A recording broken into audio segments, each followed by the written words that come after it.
அபி assignment பண்ணியா? ஐயோ மறந்தே போயிட்டேன். நானே மறந்துட்டேன். நாளைக்கு வேற சப்மிட் பண்ணணும். யாராவது உனக்கு ஃப்ரெண்ட் இருக்காங்களா? பார்த்து காப்பி பண்ண. நம்ம கிளாஸ்ல இவ உண்டுல அனிதா, அவகிட்ட கேட்கலாமே. இப்ப அவளை பத்தி மட்டும் பேசாத, எனக்கு எரிச்சலா வரும். அவளை பத்தி பேசாத. ஏன்?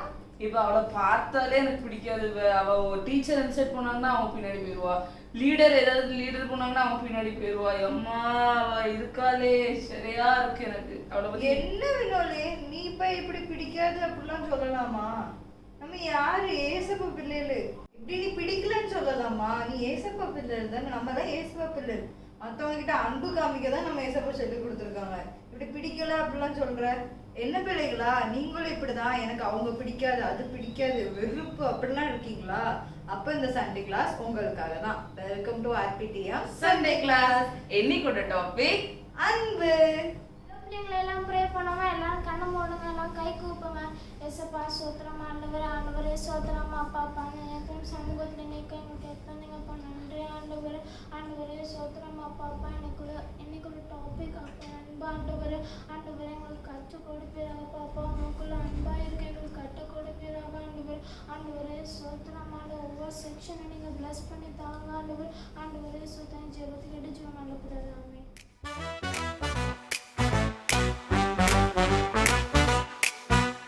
Jesus loves me, this I know. Every day His love will show. Love, Jesus' love fills my heart from up above.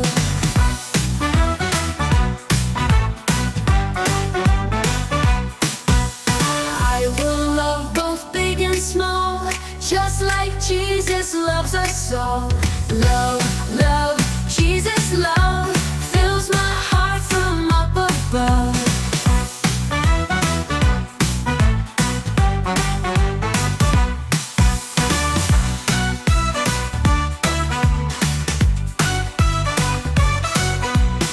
I will love both big and small, just like Jesus loves us all.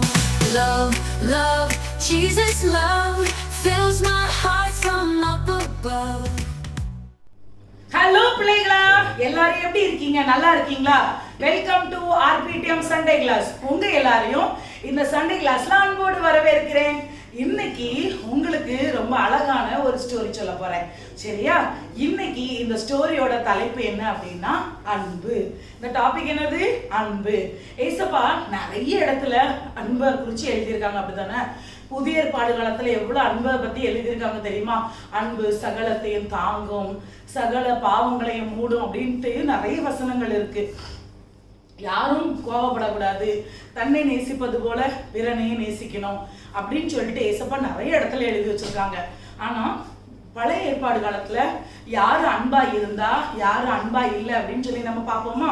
இந்த உலகத்துல உங்க எல்லாருக்கும் இப்ப நீங்க பார்த்து கொண்டு இருக்க குட்டி பிள்ளைங்களா, உங்களுக்கும் அக்கா இருக்கும், தம்பி இருக்கும், தங்கச்சி இருக்கும், இல்லைன்னா ஒரு பெரிய அக்கா, சின்ன அக்கா, மிடில் நீங்க இருப்பீங்க. உங்களுக்கு 2 அக்காமார் இருக்கலாம். அந்த அக்காமார்கள் கூட எல்லாம் நீங்க பாசமா இருப்பீங்களா? நீங்க இருக்க மாட்டீங்க, அப்படிதானே? சண்டை போடுவீங்க. ரிமோட்டுக்காக சண்டை வந்துடும், போனுக்காக சண்டை வந்துடும், என் ஜீப் எதுக்கு எடுத்தான்னு சொல்லி சண்டை வந்துடும், என் ட்ரெஸ் எதுக்கு நீ போட்டான்னு சொல்லி சண்டை வந்துடும், என் புக்கு எதுக்கு எடுத்தான்னு சொல்லி சண்டை வந்துடும், அப்படிதானே பிள்ளைங்களா? ஆனா ஏசப்பாவோட வசனம் என்ன சொல்லுது? கண்ட சகோதரனிடத்தில் அன்பு கூறாவிட்டால் காணாத தேவனிடத்தில் எப்படி அன்பு கூறுவீர்கள்னு சொல்லி வசனம் வருது. அதனால ஏசப்பா உங்களுக்கு கொடுக்கப்பட்டிருக்க சகோதரனிடத்துல நீங்க எல்லாரும் என்ன பண்ணணும்? அன்பா பாசமா இருக்கணும். சரி, பைபிள்ல தன் சகோதரன் கூட அன்பா இல்லாத யாரெல்லாம் இருக்காங்கன்னு பார்க்கலாமா? வாங்க. முதல்ல ஆதியாகமத்துல இருக்க நம்ம காயினையும் ஆபேலையும் குறிச்சு நம்ம பார்க்கலாம். அவங்க என்ன பண்றாங்க? அந்த 2 பிரதர்ஸும், அதுல ஒரு பிரதர் என்ன கொண்டு போறாங்க? ஏசப்பாக்கு அறுவடைகள் பண்ணி நிறைய பழ வகைகளை கொண்டு போறாங்க. ஒருத்தவங்க என்ன கொண்டு போறாங்க? அவங்களோட பிரதர் என்ன கொண்டு போறாங்க? நல்ல சூப்பரான ஆட்டுக்குட்டியை கொண்டு போறாங்க. ஆனா ஏசப்பா யாரோட காணிக்கை அங்கீகரிச்சாங்க? ஆட்டுக்குட்டி கொண்டுட்டு போன அண்ணனுடைய காணிக்கை தான் அங்கீகரிக்கப்பட்டுச்சு. ஆனா அந்த 2 பிரதருக்கும் ஒரு நல்ல அண்டர்ஸ்டாண்டிங் இருக்கணும், அப்படிதானே? ஷே, நீ வேற நல்ல ஆட்டுக்குட்டியை கொண்டு போயிருக்க, அப்படிதானே? நெக்ஸ்ட் டைம் நான் நல்ல பொருளை கொண்டுட்டு போகணும், நீ எனக்கு ஐடியா சொல்ல. ஏசப்பா எப்படி உன் பொருள் உனக்கு நீ கொண்டுட்டு போன அந்த ஆட்டுக்குட்டியை எப்படி அங்கீகரிச்சாங்க அப்படின்னு சொல்லிட்டு சஜஷன் கேட்டிருக்கலாம். இல்ல கொண்டுட்டு போன பலிகளை நெக்ஸ்ட் டைம் மாத்தி கொண்டு போயிருந்திருக்கலாம். அப்படி தன் சகோதரன் கிட்ட அன்பா இல்லாம என்ன வந்துட்டு அப்படின்னா அவர் இருதயத்துக்குள்ள ஒரு பொறாமை வந்துட்டு, ஆமா நான் கொண்டுட்டு போனது எதுவுமே இவங்க அங்கீகரிக்க மாட்டாங்களாம், அவருக்கு அவன் கொண்டுட்டு போனதை மட்டும் அங்கீகரிச்சிட்டாங்களாம். இதே மாதிரி தானே பிள்ளைங்களா, சில நேரம் நீங்க வீட்டுல இருக்கும்போது அவ கம்மி மார்க் வாங்கியிருக்கா, ஆனா அவ மேலதான் எல்லாருமே பாசமா இருக்காங்க. அவ இப்படி பண்ணிட்டா, ஆனா அவ மேலதான் எல்லாரும் பாசமா இருக்காங்க. இவ இப்படி பண்ணிட்டா, ஆனா எல்லாருமே அவ மேலதான் பாசமா இருக்காங்க. எல்லாருமே என்னையே இருக்காங்க. அப்படி நீங்களும் சொல்றீங்களா? அப்படி சொல்லவே கூடாது. என்னைக்குமே நம்ம வந்து என்ன பண்ணக்கூடாது, சொல்லவே கூடாது. அவளை எல்லாருமே நேசிக்காங்க, உங்க கூட பிறந்த சகோதரியை நேசிக்கிறாங்க அப்படின்னா அவங்க கிட்ட என்ன நல்ல குணங்கள் இருக்கு அதை பார்த்து நம்ம கத்துக்கிடணுமே ஒழிஞ்சு நம்ம ஒரு நாளுமே அவங்கள குறிச்சு ஒரு பொறாமையோ ஒரு கசப்போ இருதயத்துல நம்ம வைக்கிற பிள்ளைகளா இருக்கவே கூடாது. அதே மாதிரி சகோதரன் அல்லாம ஒரு ராஜாவும் அந்த ராஜாவுக்கு கீழே இருக்கிற நபருக்கும் இருக்கிற ஒரு அண்டர்ஸ்டாண்டிங்கை நம்ம பார்ப்போமா? நம்ம தானியலை குறித்து நமக்கு எல்லாமே தெரியும், அப்படிதானே? நம்ம தானியல் வந்து 3 நேரம் நல்லா ஜெபிப்பாங்க, அப்படிதானே? அவர் வந்து ரொம்ப ஒரு பெரிய கவர்மெண்ட்ல நல்ல ஒரு பெரிய ஒரு அதிகாரியா இருந்த ஒரு தானியல்.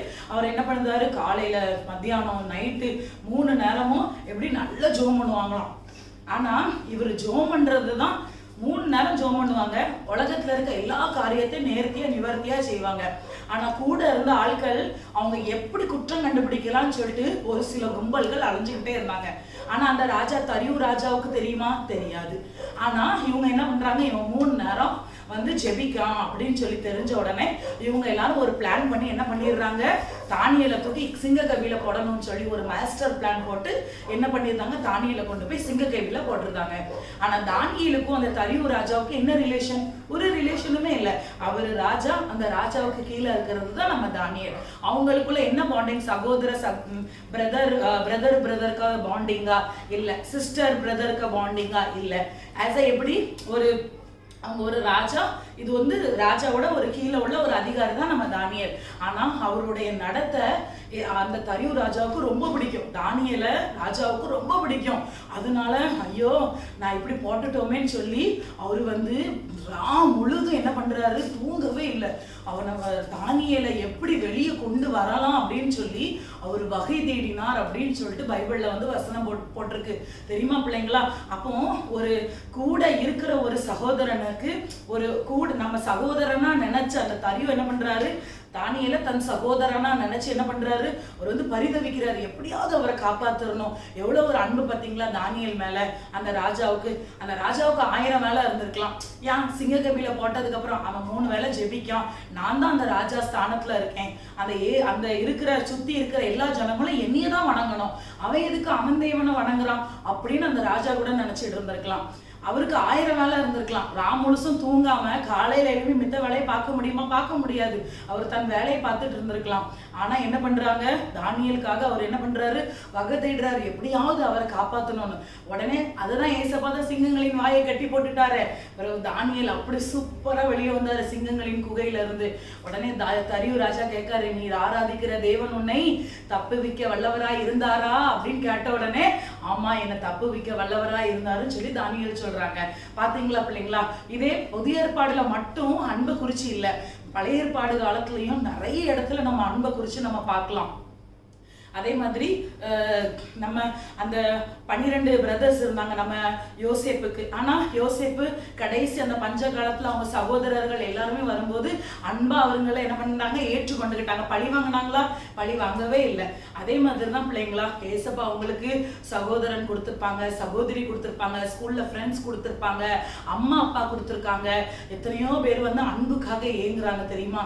எத்தனையோ பேருக்கு அம்மா பாசம் இல்லை, அப்பா பாசம் இல்லை, சகோதர சகோதரிகளோட பாசம் இல்லை, அரவணைப்பு இல்லை. இப்போ நீங்க அக்காவா இருந்தீங்க அப்படின்னா உங்க தங்கச்சியை நீங்க அழகா பார்த்துக்கிடணும், அன்பா இருக்கணும். நீங்க ஒரு சின்ன தங்கச்சியா இருப்பீங்க, உங்க அக்காவை நீங்க நல்லா கேர் பண்ணணும். உங்க அக்காவுக்கு என்னதாவது ஹெல்ப் பண்ணணும்னா உங்க அக்காவுக்கு ஹெல்ப் பண்ணணும். ஃபோனை வாங்கி டேட்டா பார்த்து ரீல்ஸ் பார்த்து டேட்டா எல்லாம் என்ன பண்ணக்கூடாது, முடிக்கிற பிள்ளைகளா நம்ம இருக்கவே கூடாது. சரியா பிள்ளைங்களா? அதனால நல்ல பிள்ளைகளா இருக்கணும், வசனங்களை கற்றுக்கொள்ளணும், சண்டே கிளாஸ்க்கு கரெக்டா போகணும், யூத் மீட்டிங்க்கு கரெக்டா போகணும். ஏசப்பா அவங்க மேல அன்பு கூறுறது போல நீங்க என்ன பண்ணணும், பிறர் இடத்துலயும் அன்பு கூறுகிற பிள்ளைகளா இருக்கணும். சரியா பிள்ளைங்களா? நீங்க எல்லாரும் இந்த கதையை கேட்டு இருதயத்துல ஒரு மாற்றம் உள்ள பிள்ளைகளா நீங்க மாறுவீங்கன்னு நான் கருத்தருக்குள்ள விசுவாசிக்கிறேன். சரி, எல்லாரும் கண்களை மூடி நம்ம ஜெபிப்போமா? எல்லாரும் கண்களை மூடுங்க, கைகளை கூப்புங்க. யாரும் இப்ப போன் பார்க்க கூடாது. எல்லாரும் போனை சைட்ல வச்சுட்டு கண்களை மூடி கரங்களை கூப்பி எல்லாரும் ஜெபிப்போமா? ஸோ அன்புள்ள ஏசப்பா, இந்த கதையை பார்க்கிறது, இந்த கதையை கேட்க கர்த்தாவே நீர் கொடுத்த தயவிற்காக நன்றி ஏசப்பா. ஆண்டவரே ஸ்தோத்திரம் ஏசப்பா. ஆண்டவரே என் பிரதரை குறிச்சோ, என் சிஸ்டரை குறிச்சோ, என் ஷிப்ளிங்ஸை குறிச்சோ, இல்லைன்னா என் கசின் பிரதரை குறிச்சோ, யாரை குறிச்சோ என் இருதயத்துல கோபமோ கசப்போ ஆண்டவரே வைராக்கியமோ இருக்கவே கூடாது ஏசப்பா. நான் நீங்க சொன்ன வசனத்தின்படி ஏசப்பா, கண்ட சகோதரன் இடத்துல நான் அன்பு கூறலைன்னா காணாத எங்க தேவன் இடத்துல நான் எப்படி என்னால அன்பு கூற முடியும் ஏசப்பா.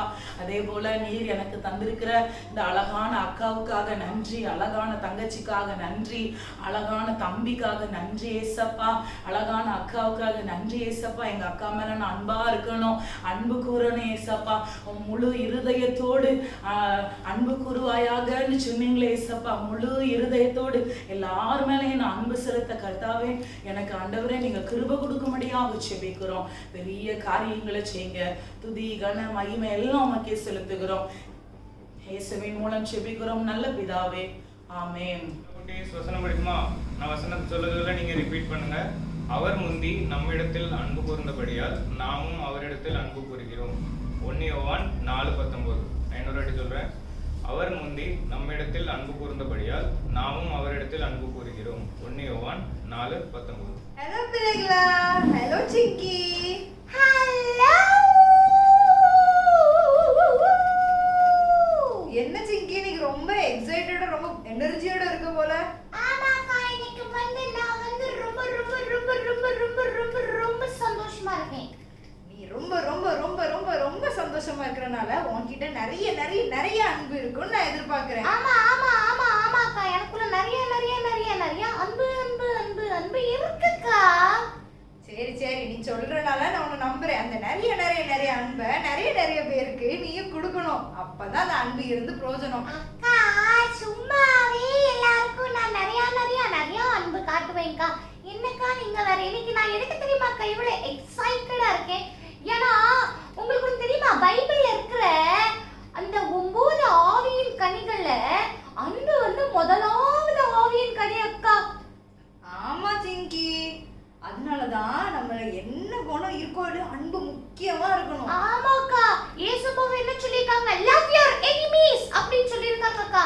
அதனால பிள்ளைங்களா, உங்களுக்கு யாருக்காச்சு ஒரு எனிமீஸ் யாராச்சும் இருந்துச்சுன்னா நீங்க அவங்கள லவ் பண்ணுங்க.